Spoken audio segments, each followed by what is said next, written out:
नमस्कार बच्चों, फिजिक्स की इस क्लास में आपका स्वागत है। कक्षा 12 भौतिक विज्ञान। आज अपने चैप्टर नंबर स्टार्ट कर रहे हैं पहला। वैसे तो छठा वीडियो हो गया ये, और इससे पहले जो 5 वीडियो है वो उसमें चैप्टर स्टार्ट नहीं किया था हमने। बेसिक सारी चीज़ें हमने पढ़ ली थी बेटा। उनको उम्मीद करता हूँ कि आपने अच्छी तरीके से नोट कर लिया होगा। आज हम जो अपना पहला चैप्टर स्टार्ट कर रहे हैं बेटा, उस चैप्टर का नाम है मैं एनसीईआरटी के हिसाब से लेके चलूँगा। चैप्टर फर्स्ट है ये, ठीक है। और अपने जो चीज़ पढ़ रहे हैं वो एनसीईआरटी के हिसाब से पढ़ रहे हैं, ठीक है। एनसीईआरटी जो अपना नया सिलेबस लगेगा इस साल के लिए, उसके अकॉर्डिंग अपने पढ़ रहे हैं। तो आपको मैं ये कहूँगा कि इसके अंदर आपको एक चीज़ नोट करनी है, बुक ज़्यादा से ज़्यादा पढ़नी है। किताब जितनी ज़्यादा पढ़ोगे उतने ज़्यादा क्वेश्चन आप अच्छी तरीके से अटैम्प्ट कर पाओगे। तो किताब के क्वेश्चन अच्छी तरीके से आते हैं, बीच में से प्रश्न उठते हैं, और थोड़ी सी लैंग्वेज थोड़ी सी समझने में हल्की सी आपको अटपटी लग सकती है, लेकिन ऐसी कोई बात नहीं, उसके अंदर आपको आराम से समझ में आ जाएगी। थोड़ा सा टॉपिक क्लियर कर लेना, ठीक है। अपना जो पहला चैप्टर है उस चैप्टर का नाम है स्थिर आवेश या विद्युत आवेश तथा विद्युत क्षेत्र। ये अपने पहले चैप्टर का नाम है विद्युत आवेश तथा विद्युत क्षेत्र, ठीक है। ये अपने एनसीईआरटी के पहले चैप्टर के अंदर ये चीज़ आपको पढ़नी पड़ेगी, ठीक है। विद्युत आवेश तथा विद्युत क्षेत्र के बारे में देखो, ये सारी चीज़ें आपको पहले चैप्टर में पढ़नी है। फिर कुछ एक दो, यानी मैं तो ये कहूँगा कि ये जो सारी चीज़ पढ़ रहे हो आप लोग, पहला दूसरा तीसरा, ये 3-4 जो चैप्टर हैं, वो तीनों चारों चैप्टर एक जैसे मतलब सिस्टम पे टिके हुए हैं। उनको क्लियर करने के लिए पहला चैप्टर आपको अच्छी तरीके से पढ़ना पड़ेगा। पहला समझ में आ जाएगा तो दूसरा चैप्टर आपको अच्छी तरीके से क्लियर हो जाएगा, यानी एक सीरीज बनी हुई है। तो 3-4 चैप्टर हैं वो आपको अच्छी तरीके से पढ़ने हैं। देखो, इस चैप्टर की शुरुआत करते हैं अपने। तो इस चैप्टर के अंदर आपको सबसे पहले क्या देखने को मिल रहा है? विद्युत आवेश नाम देखने को मिल रहा है। क्या नाम देखने को मिल रहा है? विद्युत आवेश नाम देखने को मिल रहा है। तो विद्युत आवेश क्या चीज़ होती है, सबसे पहले वो चीज़ हम पढ़ेंगे, ठीक है। विद्युत आवेश के बारे में थोड़ा सा हम डिटेल से देखेंगे, उसके बाद अपने आगे बढ़ेंगे तो अपने को ये सारी चीज़ें, विद्युत क्षेत्र क्या होता है, ये सारी चीज़ें देखने को मिल जाएगी। तो सबसे पहले विद्युत आवेश से संबंधित सारी चीज़ें अपने को क्लियर करनी पड़ेगी, ठीक है। विद्युत आवेश से संबंधित ये सारी बातें क्लियर हो जाएंगी तो पहले चैप्टर, दूसरे चैप्टर, तीसरे चैप्टर, चौथे चैप्टर तक आप लोगों को ये सारी चीज़ें काम में लेनी पड़ेंगी, ठीक है। अब आप सोच रहे होंगे सर ये कैसे काम में लेनी पड़ेगी चौथे चैप्टर तक, तो मैं आपको बता देना चाहूँगा कि अपने ये जो 2-3 चैप्टर पढ़ेंगे, ठीक है, ध्यान रखना, ये सारे चैप्टर एक फिजिक्स की एक ब्रांच है, एक शाखा है, जिसका नाम दिया गया है स्थिर विद्युत की। स्थिर विद्युत की, ठीक है। अगर आपसे कोई पूछा जाए कि स्थिर विद्युत की क्या है, तो आप क्या कहोगे कि सर स्थिर विद्युत की, देखो साथ साथ नोट करते रहना, क्योंकि मैं जो डेफिनेशन बोलता हूँ वो भी नोट करते रहना आप लोग साथ साथ, ठीक है। स्थिर विद्युत की के अंदर ये सारे चैप्टर आते हैं, यानी जब अपने बड़ी क्लासों में जाते हैं तो ऐसे आपको चैप्टर के नाम देखने को नहीं मिलेंगे, आपको डायरेक्ट ये नाम देखने को मिलेगा स्थिर विद्युत की, यानी जिसको इंग्लिश में इलेक्ट्रोस्टैटिक्स बोलते हैं, इलेक्ट्रोस्टैटिक बोलते हैं। इलेक्ट्रोस्टैटिक के अंदर ये सारे चैप्टर आ जाते हैं, यानी आप लोग ये चीज़ उठाओ, आपको अलग अलग चैप्टर उठाने की जरूरत नहीं है, वो सारी चीज़ें उसमें आ जाती है। तो स्थिर विद्युत की क्या है? भौतिक विज्ञान की एक शाखा है। क्या है? भौतिक विज्ञान की एक शाखा है। भौतिक विज्ञान की वह शाखा जिसमें, ध्यान देना थोड़ा सा, वह शाखा जिसमें केवल और केवल, ठीक है, केवल स्थिर आवेश, ये ध्यान रखने वाली बात है, ठीक है, स्थिर आवेश तथा इनके मध्य होने वाली अन्योन्य क्रियाओं का अध्ययन किया जाता है। इनके मध्य होने वाली अन्योन्य, ठीक है, अन्योन्य क्रियाओं का अध्ययन होता है, ठीक है। बाकी आप लिख लोगे, अध्ययन किया जाता है उस शाखा को क्या कहा जाता है, स्थिर विद्युत कहा जाता है।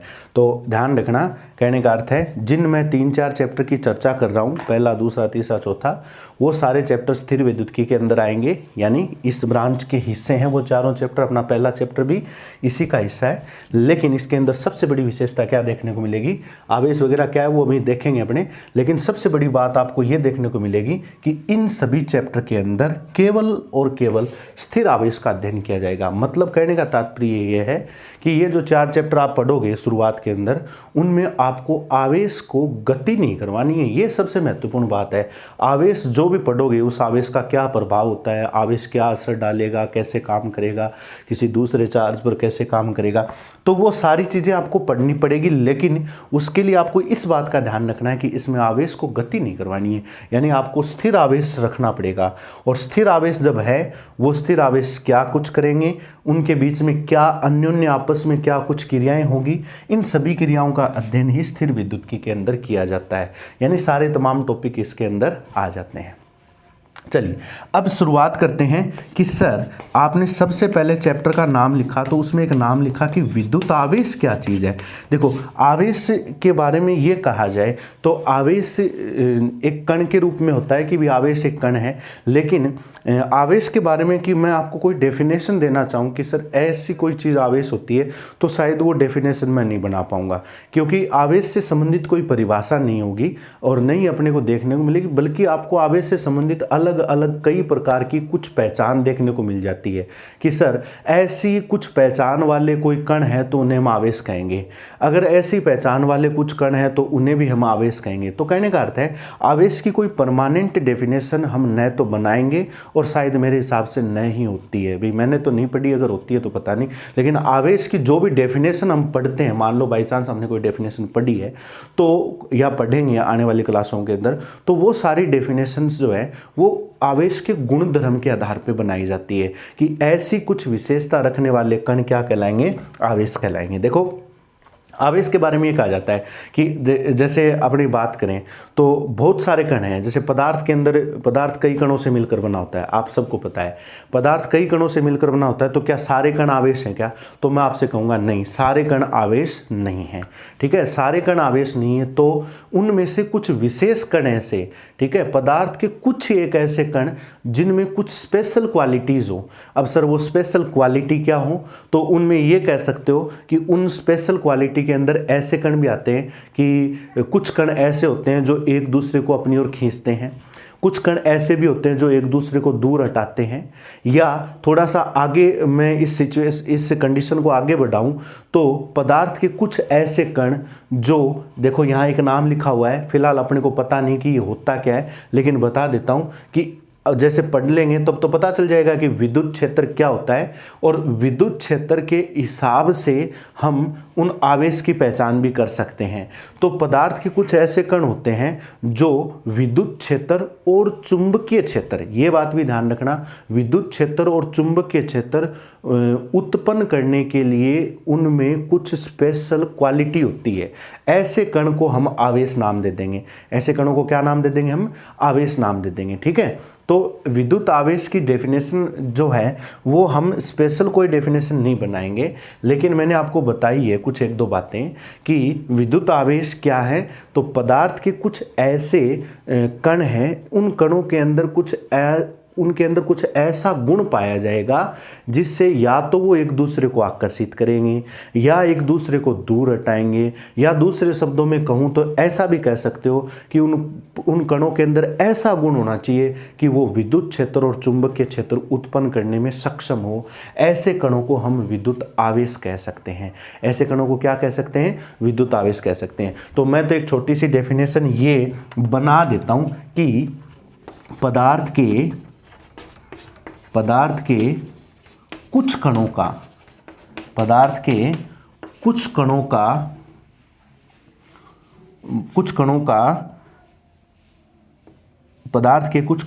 मूलभूत गुण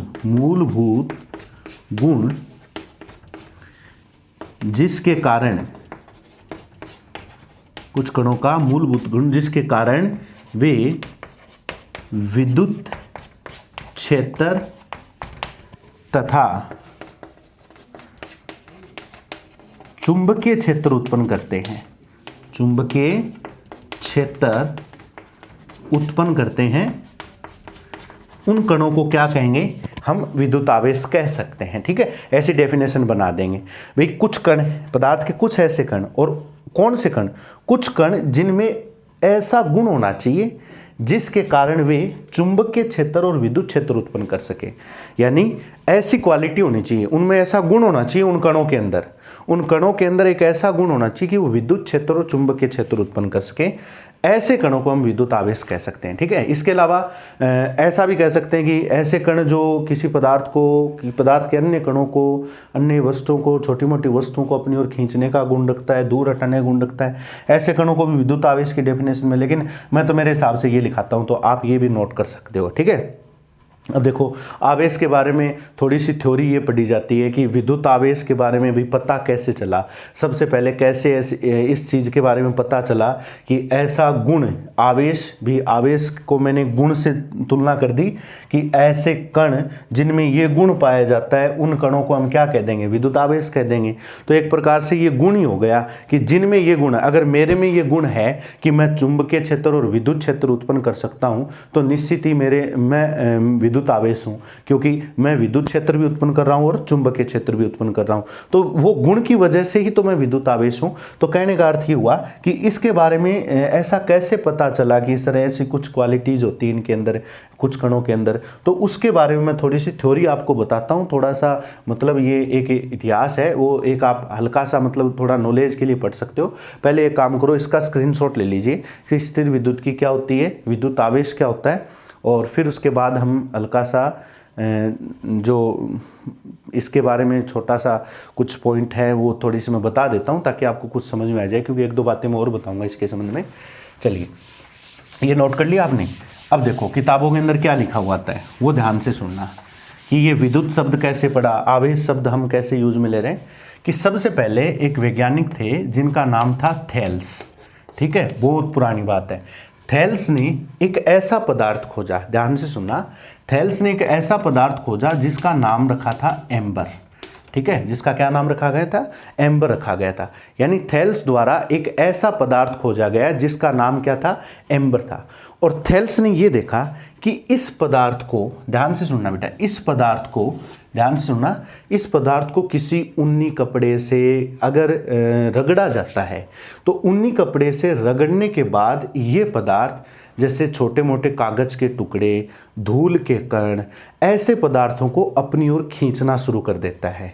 जैसे आपको पता है, अभी ये तो बहुत पुरानी बात है, लेकिन हम अपने टाइम की बात करें तो जब छोटी क्लासों में हम पढ़ते थे तो हम क्या करते थे, एक पेन लेते थे और उस पेन को सिर के बालों से रगड़ते थे, और रगड़कर जब उसको धूल मिट्टी के कणों के पास या कागज के टुकड़ों के पास ले जाते थे तो वो कागज के टुकड़े उस पेन से चिपक जाते थे। ये एक छोटा सा प्रयोग था जो हम आमतौर पर शायद प्रत्येक बच्चे ने ये प्रयोग किया होगा। सेम ऐसी कंडीशन मतलब मैं यहाँ बताने की कोशिश कर रहा हूँ, क्योंकि जो पेन वाला उदाहरण है वो हम लोगों ने अमूमन देखा है, करके भी देखा है, और क्या होता है उसमें वो सारी चीज़ भी हमने नोट की है। तो थेल्स ने सबसे पहले यही चीज़ देखी थी कि उसने एक ऐसा पदार्थ खोजा जिसका नाम एम्बर रखा गया, और एम्बर नामक इस पदार्थ को जब किसी वस्तु से, जैसे ऊनी कपड़े से रगड़ने के बाद जब कोई कागज के टुकड़े या उसके पास ले जाया गया तो ये उनको अपनी ओर आकर्षित कर लेता है। ठीक है, ये चीज़ सबसे पहले खोजी गई थी। अब उसके बाद कुछ समय बाद वही कई वैज्ञानिकों ने तो इस बात पर ध्यान ही नहीं दिया, लेकिन कुछ समय बाद एक कुछ और वैज्ञानिक थे जिन्होंने इस पर काम किया। एक नाम आता है जिनका नाम मैं रखूँगा गिलबर्ट। क्या नाम रखूँगा, गिलबर्ट नाम रखूँगा। गिलबर्ट ने कुछ सालों बाद, काफ़ी समय निकल गया था, उस समय बाद मतलब गिलबर्ट ने एक बात कही। गिलबर्ट ने यह कहा था कि एम्बर की जरूरी नहीं है, एम्बर की तरह और भी ऐसे कई पदार्थ हैं, ध्यान देना, और भी ऐसे कई पदार्थ हैं जो इस प्रकार का गुण रखते हैं। यानी अगर उनको रगड़ा जाए, उनको आपस में रगड़ा जाए, जैसे उन्होंने क्या बताया, जैसे कांच की छड़, ठीक है, कांच की छड़, आबनूस की छड़, आबनूस जिसको हम एबेनोइट भी बोल सकते हैं, एबनोइट, ठीक है, एबनोइट की छड़, ठीक है, गंधक, आदि ऐसे और भी कई पदार्थ हैं, ठीक है, एम्बर की कोई जरूरत नहीं है, ऐसे और भी कई पदार्थ हैं जिन पदार्थों को जैसे ऊनी कपड़े से या किसी अन्य जैसे रेशमी कपड़े से अगर उन पदार्थों को रगड़ा जाता है तो उन पदार्थों में भी कुछ इसी प्रकार का गुण आ जाता है, ठीक है, उन पदार्थों में भी कुछ इसी प्रकार का गुण आ जाता है, यानी जैसे कोई कागज के टुकड़े को, धूल के कणों को, उनको आकर्षित करने का इनमें भी गुण आ जाता है, ठीक है, इस प्रकार का गुण मतलब अन्य पदार्थों में भी होता है। तो आपने क्या देखा, ये तो चलो हमने समय समय पर ये सारी चीज़ें पढ़ ली कि इसमें भी गुण है, इसमें तो आगे ना बात मेरी कि ये एक स्पेशल गुण है। इन्होंने हमने कुछ उदाहरण लिखे हैं, इन्हीं उदाहरणों के अंदर मतलब कांच की छड़ है, एम्बर है, आबनूस की छड़ है, इनमें किस चीज़ को रगड़ा जाए तो इनमें ऐसा गुण आ गया, ऐसा गुण आ गया, इस गुण के कारण ही ये पदार्थों को अपनी ओर आकर्षित कर रहा है, ठीक है। तो इस गुण को, ठीक है, इस गुण को या ऐसा कह दो जैसे सपोज ये कांच की छड़ है, इस कांच की छड़ को मैंने किसी रेशमी कपड़े से रगड़ा, यानी रेशम के कपड़े से मैंने इसको रगड़ा तो ये कांच का छड़ कागज के टुकड़ों को अपनी ओर खींचने लग गया। तो ऐसा क्या हुआ, इस छड़ के अंदर, इस छड़ के अंदर कुछ ऐसी एनर्जी आ गई, ऐसी कुछ पावर आ गई कि ये छड़ कागज के टुकड़ों को अपनी ओर खींचने लग गया, ठीक है। और ये पावर कब आई, ये पावर तो रगड़ने से आई, रगड़ने, जैसे पेन था तो पेन को बालों से रगड़ा, रगड़ने के बाद अब ये पेन है, इस पेन को नॉर्मल कागज के टुकड़े के पास ले जाओ, नहीं चिपकेगा कागज का टुकड़ा, उस पेन पर नहीं चिपकेगा। लेकिन जब उस पेन को बालों से रगड़ा, वैसे ही कांच की छड़ को रेशमी कपड़े से रगड़कर उन कागज के टुकड़ों के पास या धूल मिट्टी के कणों के पास अगर हम ले जाएंगे तो वो उससे चिपक जाते हैं। तो मतलब ये गुण आ जाता है उसके अंदर, ये पावर आ जाती है, ये शक्ति आ जाती है, एनर्जी आ जाती है कि वो उन टुकड़ों को, उन धूल के कणों को अपनी ओर आकर्षित कर लेता है, ठीक है। ये जो शक्ति होती है, इस शक्ति को आगे चलकर विद्युत नाम दिया गया। क्या नाम दिया गया, विद्युत, ठीक है। इलेक्ट्रिसिटी, वैसे तो इसको इलेक्ट्रिसिटी भी कह सकते हो और अपनी भाषा में इसे विद्युत भी कहते हैं, ठीक है। ये जो नामकरण करवाया था, ये नाम एक वैज्ञानिक था जिनका नाम था ब्राउन नामक वैज्ञानिक ने सबसे पहले ये चीज बताई और उन्होंने ये कहा कि विद्युत वह ऊर्जा है, विद्युत क्या है, वह ऊर्जा कह दो या वह शक्ति कह दो, वह शक्ति है जो किसी कण के अंदर या किसी पदार्थ में अगर आ गई, ये विद्युत ऊर्जा वह शक्ति है जिसके कारण पदार्थ द्वारा अन्य वस्तुओं को आकर्षित किया जाता है। अन्य वस्तुओं को क्या किया जाता है, आकर्षित किया जाता है। मतलब कहने का अर्थ हुआ, अब देखो विद्युत की डेफिनेशन निकल गई ना एक टाइप से, कि अगर किसी भी वस्तु में, सपोज किसी भी वस्तु में, ये वस्तु है, अगर इसके अंदर अन्य पदार्थों को या अन्य वस्तुओं को आकर्षित करने का अगर इसमें गुण आ गया तो आप क्या कहोगे कि उसके अंदर विद्युत का गुण है, उसके अंदर इसके अंदर एक ऊर्जा है, उस ऊर्जा को क्या कहते हैं, विद्युत कहते हैं। बात समझ में आई होगी मेरी। यानी ये बात, ये सारी चीज, ये स्टेटमेंट ब्राउन नामक वैज्ञानिक ने ये चीज़ बताई थी कि विद्युत एक ऐसी एनर्जी है, ये एनर्जी अगर किसी वस्तु में है, किसी पदार्थ में है, किसी वस्तु में है, तो वो पदार्थ अन्य वस्तुओं को आकर्षित कर सकता है, आकर्षित करने की उसके अंदर क्षमता हो सकती है, ठीक है। ब्राउन ने ये बात भी बताई कि ये गुण कब आता है, ये गुण तब भी आएगा, अब ये चौंक है, ये चौंक, जैसे सपोज ये कोई वस्तु है, ये चौंक कागज के टुकड़े को आकर्षित करने का अगर गुण रखती है तो ये तभी संभव होगा जब इसके अंदर विद्युत का गुण हो या इसके अंदर वो ऊर्जा हो, ठीक है। पेन का उदाहरण लिया तो पेन ने कागज के टुकड़े को आकर्षित कर लिया, कब, ये गुण कब आया, जब पेन को बालों से रगड़ा गया। ध्यान देना, पेन को बालों से रगड़ा गया। ठीक इसी प्रकार जब ये कांच की छड़ थी, इसकी छड़ में नॉर्मल ऐसी कोई प्रॉपर्टी नहीं थी, आबनूस की छड़ थी, इसमें भी ऐसी कोई प्रॉपर्टी नहीं थी, एम्बर था, इसमें भी पहले ऐसी कोई प्रॉपर्टी नहीं थी, लेकिन जब इनको किसी रेशमी कपड़े से या ऊनी कपड़े से रगड़ा गया तो रगड़ने के बाद इनमें अन्य पदार्थों को, अन्य वस्तुओं को, छोटी मोटी अन्य वस्तुएं यानी हल्की वस्तुएं होंगी, भारी वस्तु को तो आकर्षित कर नहीं सकता एक बार, तो हल्की वस्तु जैसे कागज के टुकड़े वगैरह, इनको आकर्षित करने का गुण आ गया। ये गुण, ठीक है, ये है गुण या यह है ऊर्जा, यह ऊर्जा रगड़ने से, ठीक है। अब रगड़ना हम दूसरे शब्दों में कहते हैं घर्षण करना, घर्षण से प्राप्त होती है। किससे प्राप्त होती है? घर्षण से प्राप्त होती है। भाई हमने रगड़ा ही तो था, रगड़ने से ये गुण आया, पेन को बालों से रगड़ा तब उसमें वो गुण आया, कांच के छड़ को रेशमी कपड़े से रगड़ो तब उसमें गुण आया। तो ये ऊर्जा रगड़ने से प्राप्त होती है या घर्षण से प्राप्त होती है, इसलिए इसे घर्षण विद्युत कहा जाता है। इसे क्या कहते हैं? घर्षण विद्युत कहते हैं, ठीक है। यानी देखो विद्युत क्या होती है? एक एनर्जी होती है। कौन सी एनर्जी? जिसके कारण कोई वस्तु अन्य हल्की वस्तुओं को आकर्षित करती है। ये एनर्जी कैसे प्राप्त होती है? ये एनर्जी रगड़ने से या घर्षण करने से प्राप्त होती है। अब सर रगड़ेंगे किससे? वो डिपेंड करता है कि वस्तु कैसी है और कैसे उसे रगड़ा जाए ताकि उसमें ये गुण आ जाए। इस प्रकार की कंडीशन को नाम दिया गया घर्षण विद्युत, ठीक है। अब देखो, अगर किसी वस्तु में या किसी पदार्थ में ये गुण आ जाता है तो उस वस्तु को हम कहेंगे आवेशित वस्तु। क्या कहेंगे? आवेशित वस्तु। ध्यान देना मेरी बात, यानी समझ जाना, उस वस्तु में एक गुण आ चुका है और जिसमें गुण, उस गुण को ही हम आवेश से परिभाषित कर रहे हैं कि जिसमें ऐसा गुण आ जाता है उस वस्तु को आवेशित वस्तु कहा जाता है। उसे क्या कहा जाता है? आवेशित वस्तु। तो विद्युत ऊर्जा यानी ये जो गुण जिस वस्तु में आ गया उस वस्तु को आवेशित वस्तु कहा जाता है। उस वस्तु को क्या कहा जाता है? आवेशित वस्तु। मतलब उस वस्तु में आवेश आ गया है जिसके कारण ही, इस गुण के कारण, जिसके कारण ही वो अन्य पदार्थों को आकर्षित कर रहा है।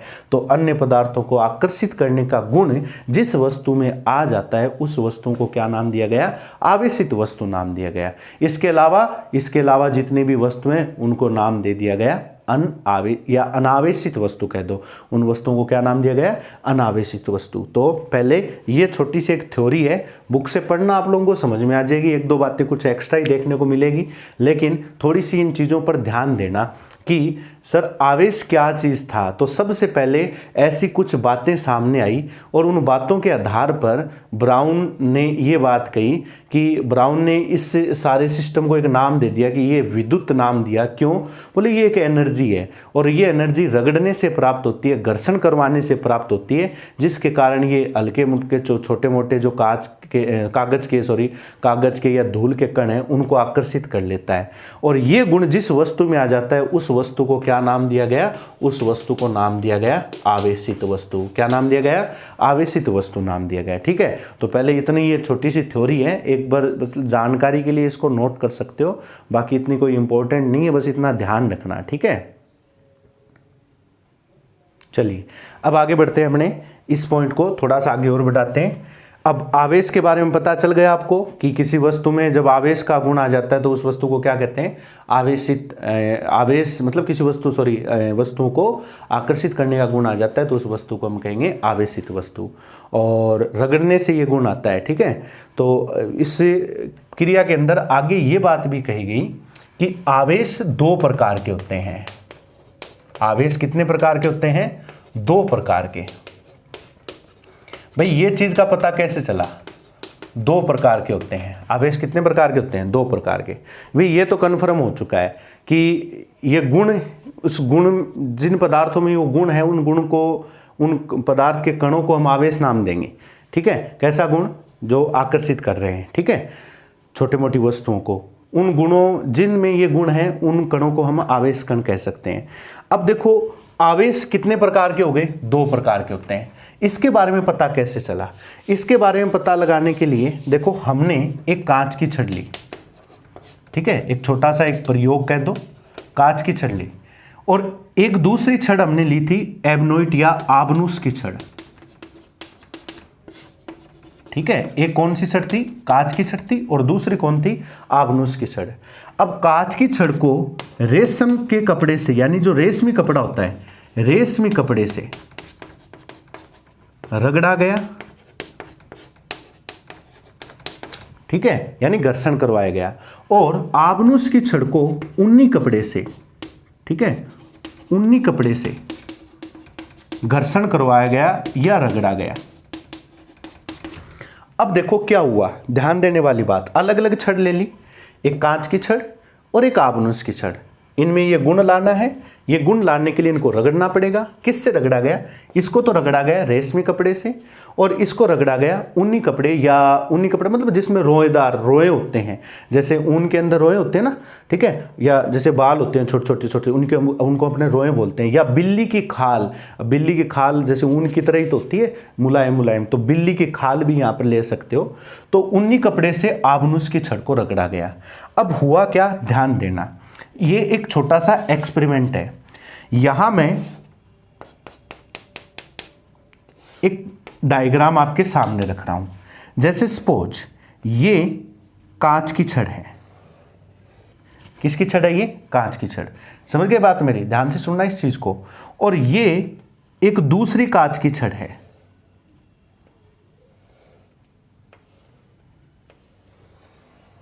दोनों को मैंने एक एक डोरी से बांधकर लटका दिया। दोनों छड़ों को, कांच की छड़ थी दोनों, रेशमी कपड़े से रगड़ा गया।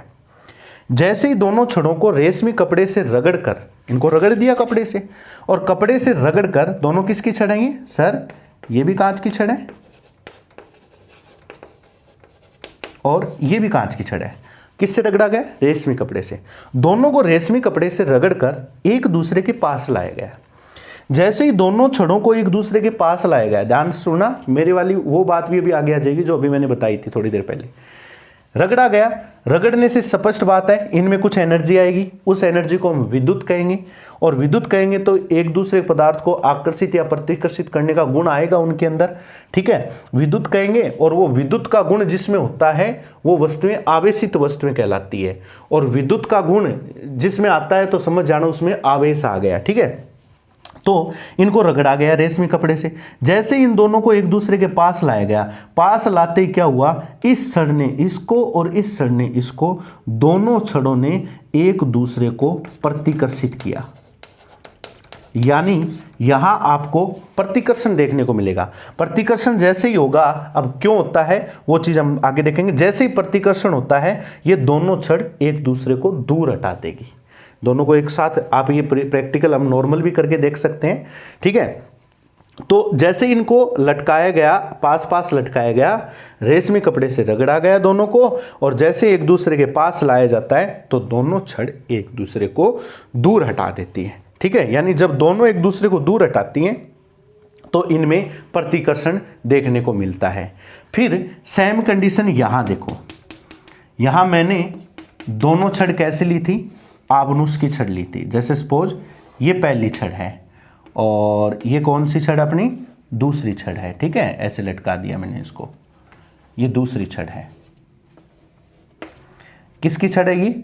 सर ये एबनोइट या आबनूस की छड़ है, ठीक है, एबनोइट या आबनूस की छड़। दोनों को किससे रगड़ा? ऊनी कपड़े या बिल्ली की खाल से रगड़कर, भाई रगड़ाए, रगड़ने से इनमें वो एनर्जी आएगी जिसे हम विद्युत कहेंगे, या इनमें आवेश आएगा। और जैसे इन दोनों को पास लाया गया, तो जैसे इन दोनों को पास लाया गया तो भैया यहां पर भी आपको प्रतिकर्षण देखने को मिलेगा, ठीक है। यानी कहने का अर्थ हुआ, एक तरफ कांच की छड़ थी, उसको रेशमी कपड़े से रगड़ा, रगड़ने से उनको पास लाया गया, आपको प्रतिकर्षण देखने को मिला। विद्युत का गुण आ गया, यानी छड़ों में आवेश का गुण आ गया, आवेश का गुण आया तो आपको प्रतिकर्षण देखने को मिला। इधर आबनूस की छड़ थी, ऊनी कपड़े से रगड़ा, विद्युत का गुण आया, यानी छड़ों में आवेश आया, आवेश आया तो यहां पर भी आप लोगों को प्रतिकर्षण देखने को मिला। अब एक काम करो, जब प्रतिकर्षण यहां हो रहा है तो प्रतिकर्षण यहां हो रहा है तो दिमाग में एक बात आती है कि सर कोई चीज प्रतिकर्षित तब करती है जब प्रकृति में ऐसी चीजें जिनमें प्रतिकर्षण होता है तो उनकी नेचर एक जैसी होती है, यानी समान प्रकृति की चीजों में हमेशा प्रतिकर्षण होता है। यानी जो चार्ज जो गुण इस छड़ में था वही गुण इस छड़ में आया, जिसकी वजह से इन दोनों ने एक दूसरे को प्रतिकर्षित किया। ठीक इसी प्रकार जो गुण इस छड़ में आया वही गुण इस छड़ में आता है, और दोनों में समान गुण होने के कारण दोनों ने एक दूसरे को प्रतिकर्षित किया। समझ गए बात मेरी? अब प्रश्न ये उठता है, क्या ये जो दोनों में गुण आया है, जैसा गुण इन कांच की छड़ों में आया, क्या वही गुण आबनूस की छड़ में आता है क्या? इसको चेक करने के लिए हम एक काम करते हैं। क्या करेंगे? मैं आपको एक कांच की छड़ दूंगा। जैसे सपोज ये एक कांच की छड़ है। किसकी छड़ है ये है सर कांच की छड़। ठीक है। और दूसरी तरफ मैं आपको दूंगा एक आबनूस की छड़। किसकी छड़ दूंगा? मैं आपको एक आबनूस की छड़ दूंगा, यानी एबनोइड की छड़। ये है आबनूस या एबनोइड की छड़। ठीक है, दोनों को लटका दिया। अब कांच की छड़ को आप किससे रगड़ोगे? रेशमी कपड़े से। इसको रेशमी कपड़े से रगड़ दो। आबनूस की छड़ को ऊनी कपड़े से रगड़ दो। और दोनों को रगड़ने के बाद, यानी इसको तो रगड़ो किससे? रेशमी कपड़े से। ठीक है, कांच की छड़ को किससे रगड़ा? रेशमी कपड़े से। और आबनूस की छड़ को ऊनी कपड़े से रगड़ दिया। रगड़ने के बाद अब इन दोनों को पास लाओ, देखते हैं क्या होता है। जैसे ही इन दोनों को पास लाया गया, इसको और इसको, बेटा इन दोनों में देखने को मिला आकर्षण। इनमें क्या देखने को मिला? आकर्षण। यानी जब एक जैसी छड़ें थी, चाहे वो कांच की छड़ हो चाहे वो आबनूस की छड़ हो, एक जैसी छड़ों को जब पास लाया गया तो आपको प्रतिकर्षण देखने को मिलेगा। लेकिन जब एक छड़ कांच की और एक छड़ आबनूस की, जब इनको पास में लाया गया तो आपको क्या देखने को मिला? आकर्षण। तो यह तो तय हो चुका था कि प्रतिकर्षण हमेशा एक जैसी नेचर में होता है। यानी जो कांच की छड़ थी उनमें एक जैसी नेचर आई थी, एक जैसा गुण आया। आबनूस की छड़ थी उनमें एक जैसा गुण आया। लेकिन जैसे ही दोनों छड़ों को आपस में पास लाया गया, एक कांच की और एक आबनूस की, तो दोनों में क्या नजर आया? आकर्षण। और आकर्षण हमेशा वहां होता है जहां अपोजिट नेचर होती है, यानी विपरीत गुण होता है। और विपरीत प्रकृति में हमेशा आपको आकर्षण देखने को मिलता है। ठीक है, और विपरीत प्रकृति में आकर्षण होता है तो इससे यह बात जाहिर हो जाती है कि जो गुण कांच की छड़ पर है वो गुण आबनूस की छड़ पर नहीं है, उसका जस्ट उल्टा गुण आबनूस की छड़ पर है। मतलब ये बात यहां पर क्लियर हो चुकी है कि यहां प्रतिकर्षण, यहां प्रतिकर्षण। लेकिन ध्यान देना, इसमें जो गुण आया है वो गुण आबनूस की छड़ में नहीं आया। ठीक है, प्रतिकर्षण भले ही हो रहा है, यहां पर भी प्रतिकर्षण हो रहा है, लेकिन इन छड़ों के अंदर जो गुण आया है या जो आवेश आया है वो अलग अलग है। कैसे पता चला? एक छड़ यहां से उठाई, एक छड़ यहां से उठाई, दोनों को मैं पास लाया तो मेरे को क्या देखने को मिला? आकर्षण। अगर यहां पर भी प्रतिकर्षण देखने को मिलता तो मैं तो कह देता कि यहां सब जगह एक जैसा गुण है, लेकिन ऐसा नहीं हुआ। कांच की छड़ पर अलग गुण आता है या अलग आवेश आता है, आबनूस की छड़ पर अलग आवेश आता है। यही कारण है जब एक जैसी छड़ों को पास लाया गया तो प्रतिकर्षण देखने को मिला, और अलग अलग छड़ों को जब पास लाया गया घर्षण करवाकर तो उनमें क्या देखने को मिला? आकर्षण। तो यह तय हो चुका है कि एक प्रकार का गुण कांच की छड़ पर आता है और एक प्रकार का गुण आबनूस की छड़ पर आता है। दूसरे शब्दों में कहूं तो एक प्रकार का आवेश कांच की छड़ पर आता है और एक प्रकार का आवेश आबनूस की छड़ पर आता है। तो इससे तय हो चुका है कि आवेश टोटल कितने प्रकार के होते हैं? 2 प्रकार के होते हैं। एक प्रकार का आवेश कांच की छड़ पर आता है और एक प्रकार का आवेश आबनूस की छड़ पर आता है। तो इससे यह बात जाहिर होती है कि आवेश 2 प्रकार के होते हैं। ठीक है, अब उनमें कौन कौन से 2 प्रकार होते हैं तो मैं बता देना चाहता हूं, आपको पता भी है। पहला जो आवेश होता है उसे कहा जाता है धनावेश, और दूसरा जो आवेश होता है उसे कहा जाता है ऋणावेश। इसका पता कैसे लगा कि सर धनावेश होता है या ऋणावेश होता है? इसका पता लगाने के लिए बहुत सारे ऐसे उपकरण होते हैं, जैसे विद्युतदर्शी है, ठीक है, स्वर्णपत्र विद्युतदर्शी कहते हैं, उसके बारे में भी थोड़ा सा हम पढ़ेंगे। उससे भी पता लगाया जाता है। और जब पता लगाया गया तो क्या पता चला कि जब कांच की छड़ को रेशमी कपड़े से रगड़ा गया तो कांच की छड़ पर विद्युतदर्शी से पता लगाया तो इस छड़ के ऊपर धनावेश जमा था। क्या था इसके ऊपर? धनावेश। दोनों कांच की छड़ है तो दोनों पर क्या होगा? धनावेश। और धनावेश को प्रतिकर्षित करता है। आपनुस की छड़ का पता लगाया गया जब इसको ऊनी कपड़े से रगड़ा तो इस छड़ पे जो चार्ज था उसको नाम दिया गया ऋणावेश। क्या नाम दिया गया? ऋणावेश नाम दिया गया। और ऋणावेश को प्रतिकर्षित करता है। अब बताओ, कांच की छड़ पर सर धनावेश है और आपनुस की छड़ पर सर ऋणावेश है, तो प्लस माइनस को क्या करेगा? आकर्षित करेगा। तो इस प्रकार ये बात सामने आई कि आवेश कितने प्रकार के होते हैं? 2 प्रकार के।